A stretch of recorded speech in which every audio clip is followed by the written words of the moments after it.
Apa yang bakal lo lakuin ketika lo naik mobil nih sama orang, terus di tengah jalan yang sepi, gelap, kanan kiri itu hutan, lo ditendang keluar, terus ditinggal? Itulah yang terjadi sama teman kita yang satu ini. Sebut aja namanya Riri. Di tahun 99, Riri ini adalah seorang tukang masak.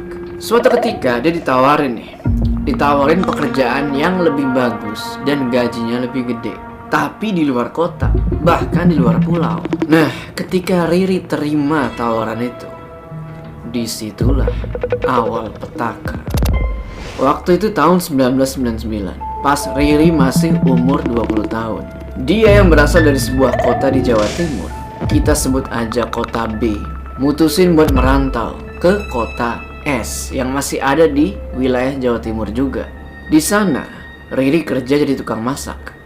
Singkat cerita, setelah beberapa hari kerja nih di kota S itu, ada 2 orang perempuan yang nawarin Riri sama temennya. Temennya ini kita sebut aja namanya Sari.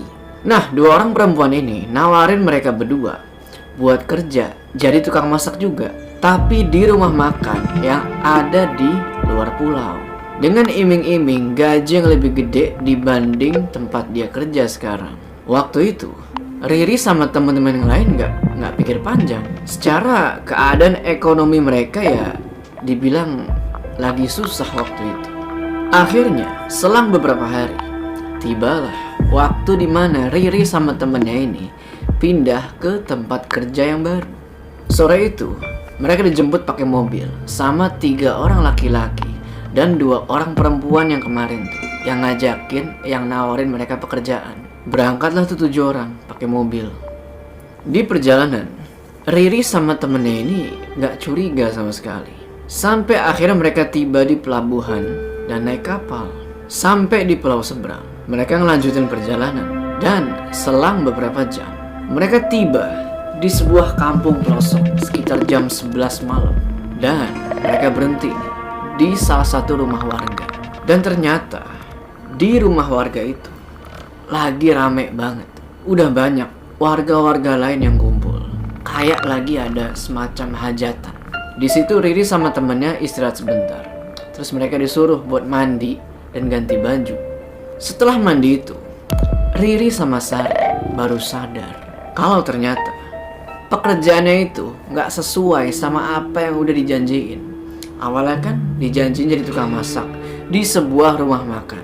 Nah, ini ternyata mereka berdua dan 2 perempuan yang ngajakin mereka itu disuruh duduk dan nemenin warga laki-laki yang lagi pada minum alkohol sambil diiringin musik dangdut. Di situ Riri ngerasa kalau udah nggak beres nih, dan dia nolak keras buat ikut acara itu, apalagi sampai minum-minum alkohol.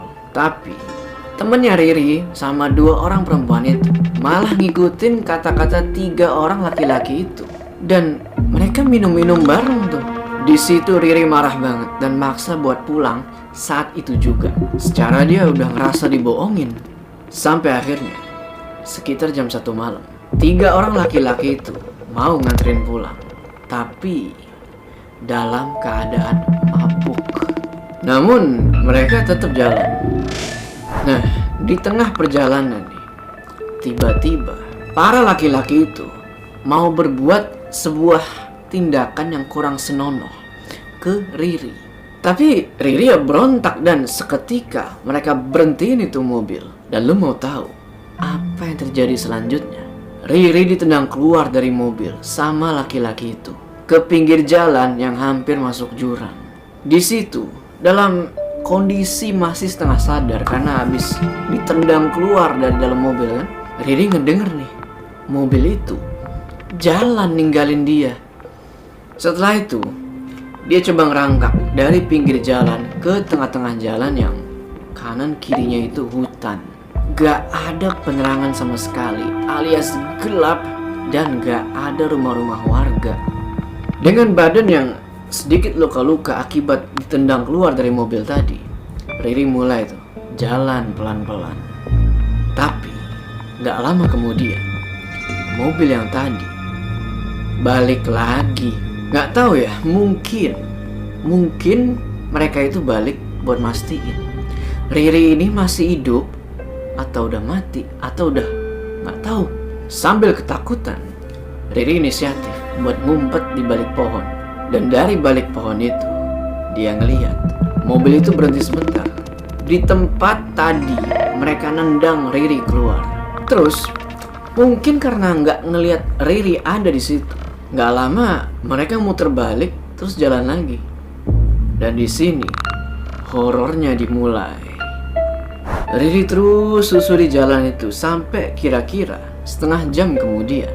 Dia ngeliat nih dari kejauhan kayak ada sebuah rumah yang dimana di depan rumah itu ada sebuah pohon besar dan ada tempat duduk. Dan dari rumah itu Riri ngeliat ada seorang ibu-ibu yang jalan keluar. Pakaiannya lusuh, rambutnya panjang. Riri samperin lah ibu-ibu itu kan. Dan setelah sampai, dia bilang ke ibu-ibu itu, "Bu, saya minta tolong." Tapi bukannya nolongin, ibu-ibu itu malah ngeliatin Riri kayak orang yang ketakutan. Dan gak pakai ngomong apa-apa, ibu itu langsung jalan balik lagi masuk ke dalam rumahnya dan ngebanting pintu. Di situ Riri agak sedih, tapi dia gak nyerah dan dia lanjut jalan lagi. Masih dengan jalan yang kanan sama kirinya itu hutan. Sesekali ada mobil yang lewat, tapi pas Riri mau berhentiin mobil-mobil itu, gak ada yang mau berhenti. Dan juga pas lagi jalan itu, di tengah keheningan malam, Riri ngedenger suara-suara aneh. Kayak suara cekikikan, suara menggeram, suara orang siul, tapi di situ dia berusaha buat gak merduliin.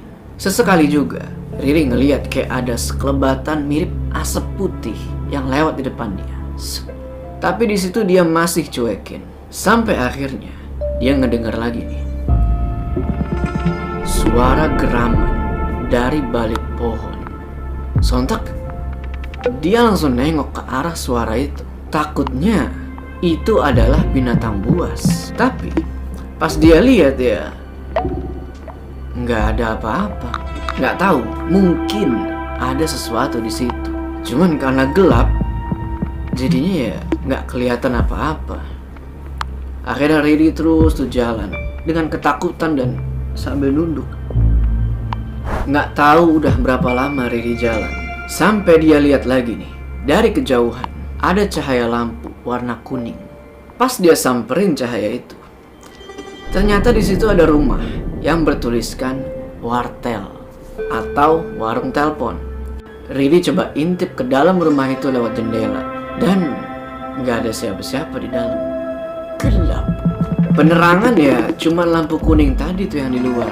Oke lah, karena nggak ada apa-apa di situ ya Riri pun lanjut jalan lagi. Gak lama kemudian, tiba-tiba Riri ngedenger nih sholawat tarhim. Kan biasanya kalau mau subuh, kalau di kebanyakan masjid-masjid atau musola itu, mereka suka nyetel yang namanya itu sholawat tarhim. Yang kayak gini nih, sholatu wassalamu alaih, yang kayak gitu. Tapi itu kedengerannya agak lumayan jauh. Cuman dari situ Riri mutusin buat nyamperin suara itu, berharap ada orang di sana yang bisa dimintain tolong.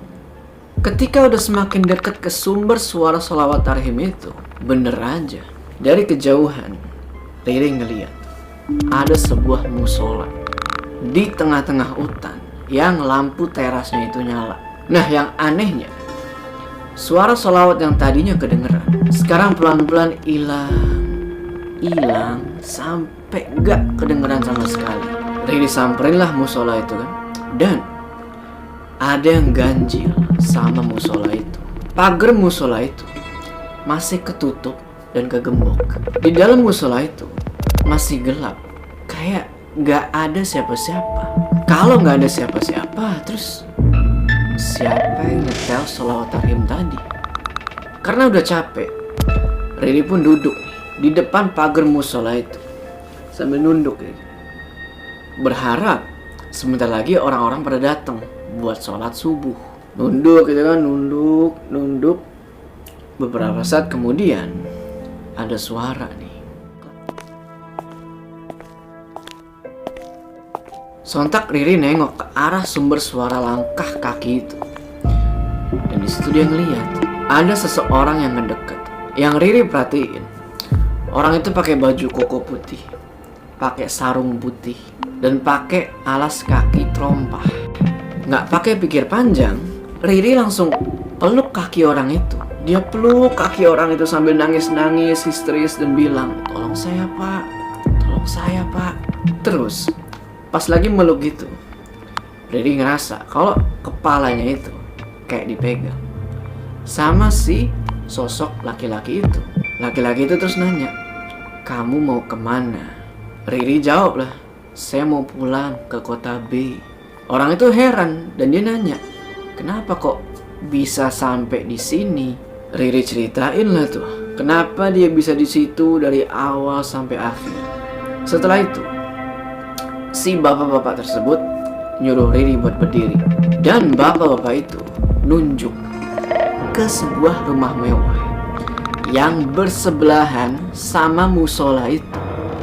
Riri bingung lah di situ. Kok tiba-tiba bisa ada rumah? Perasaan tadi nggak ada apa-apa di samping musola itu.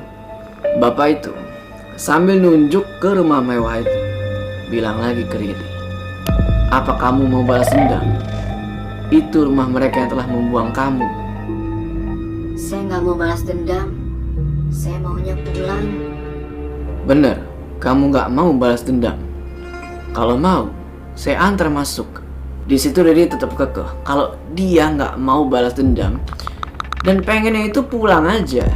Sambil ngejawab gitu, di situ Riri baru natap muka si bapak itu. Dan ternyata muka bapak itu nggak kayak orang biasa, bersih banget dan berseri-seri gitu. Gimana sih, kayak cerah. Bapak itu bilang lagi, "Ya sudah, kalau mau pulang, saya stopkan mobil supaya kamu diantar ke pelabuhan." "Dari tadi saya sudah stop mobil, tapi nggak ada satupun orang yang mau berhenti." "Nanti kalau saya stop, pasti berhenti." "Saya nggak punya uang untuk ongkos mobil." Bapak itu terus merogoh kantong baju kokonya dan dia ngasih Riri uang. Bapak itu bilang, "Ini buat ongkos kamu pulang." Di situ Riri pegang duit yang dikasih, tapi dia nggak tahu, dia nggak ngelihat berapa nominalnya. Baliklah mereka ke pinggir jalan dan nggak lama kemudian ada cahaya ngedeketnya. Ternyata itu lampu mobil. Langsung di stop sama si bapak itu. Dan bener aja, mobil itu mau berhenti. Si bapak terus nyamperin sopirnya dan bilang, "Tolong antar anak ini sampai ke pelabuhan. Kalau tidak, kalian tahu akibatnya." Di situ Riri mikirnya, wah, mungkin si bapak ini adalah orang yang cukup berpengaruh di wilayah itu kan. Karena sopirnya aja nih cuma ngangguk-ngangguk dan ngeiyain apa yang disuruh sama si bapak. Riri pun langsung naik ke mobil itu dan dia sampai lupa, bener-bener lupa buat pamitan sama si bapak. Mobil itu ternyata adalah semacam angkutan umum. Di dalam mobil itu ada penumpang lainnya juga. Ada seorang ibu-ibu yang bawa sayuran, nggak tahu mungkin habis belanja atau gimana. Dan ada 2 orang bapak-bapak. Setelah Riri duduk, mobil pun jalan. Belum ada 1 menit jalan, Riri baru sadar, kok musola sama rumah mewah yang tadi udah nggak ada. Kondisi jalanan jadi sama kayak sebelumnya, cuma pohon-pohon gede di kanan dan kiri jalan.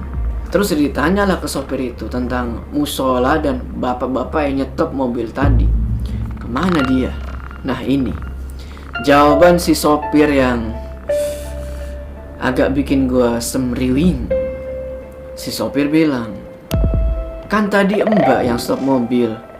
Lagian di sini itu hutan lebat, nggak ada rumah atau musola satupun." "Udah Mbak, diem. Jangan ngomong yang aneh-aneh di sini. Ini tuh hutan, jauh dari perkampungan. Jangan nakut-nakuti kami." Langsung diem Riri di situ. Dan tiba-tiba dia keinget nih sama duit yang dikasih sama si bapak. Pas dilihat, Ternyata itu adalah uang senilai 50.000. Duit asli. Ya, duit 50.000 di tahun 99 itu lumayan cuy. Agak sedikit lega Riri, tapi bingung juga tentang apa yang udah dia alami tadi. Singkat cerita, sampailah Riri di pelabuhan sekitar jam 10 pagi. Dan dia pun naik kapal balik ke kota B. Sampai di rumah, dia nggak cerita sedikit pun tentang kejadian itu ke keluarganya. Pikir dia, yang penting selamat. Suatu hari, Riri diajak sama ayahnya ke rumah saudaranya. Nah, saudaranya ini bisa dibilang agak paham lah sama hal-hal gaib. Begitu Riri masuk ke rumah saudaranya itu langsung bilang, "Kamu kemarin kenapa? Yang nolongin kamu itu bukan manusia. Untung kamu gak mau balas dendam. Seandainya kamu mutusin buat balas dendam, mungkin kamu gak bakal bisa pulang." Agak heran Riri, kenapa kok saudaranya ini bisa tahu? Padahal kan jauh. Pesan dari penulis, kalau kita disakiti sama orang, sebisa mungkin jangan pernah berpikiran buat balas dendam. Karena sejatinya Allah itu selalu ngawasin kita, selalu melindungi kita dimanapun kita berada. Biar aja Allah yang balas.